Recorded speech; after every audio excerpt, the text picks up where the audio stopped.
Time pass tips. Washing மிஷின்குள்ள போயிட்டு சுத்தலாம். ஷவர் ஆன் பண்ணிட்டு மழை பெய்யற மாதிரி நினைச்சு இளையராஜா சாங் கேட்டுக்கிட்டு சூடா பஜ்ஜி சாப்பிட்டுக்கிட்டு டீ குடிக்கலாம். ஃப்ரிட்ஜ்குள்ள உட்காரலாம். நீங்களே உங்க வீட்டுக்கு அப்பாஸ் மாதிரி வந்து சர்ப்ரைஸ் பண்ணி உங்க டாய்லெட்டை கிளீன் பண்ணலாம்.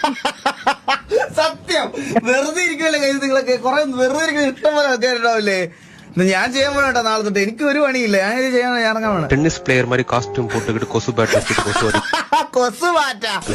நைட்டு 3 மணிக்கு முழிச்சிட்டு பூனை மாதிரி வேஷம் போட்டுக்கிட்டு டக்குன்னு கிச்சனுக்கு போய் எலிய பயமுறுத்தலாம்.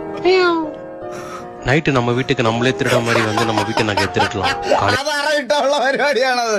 ஏன்னா நம்மளே போலீஸ் மாதிரி அதை கண்டும் பிடிக்கலாம். அம்மா நகையெல்லாம் கண்டுபிடிச்சிட்டாமா எங்க இருக்குன்னு நம்ம வீட்டு காலிங் பெல்ல நம்மளே அடிச்சுட்டு ஒளிஞ்சிட்டு நம்ம அம்மா அப்பாவை ஏமாத்தலாம். அம்மா யார் வந்திருக்கா பாரு.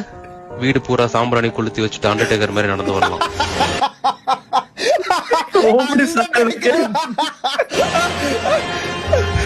இதெல்லாம் பண்ணியும் போர் அடிக்குது, வீட்ல இருக்க பிடிக்கல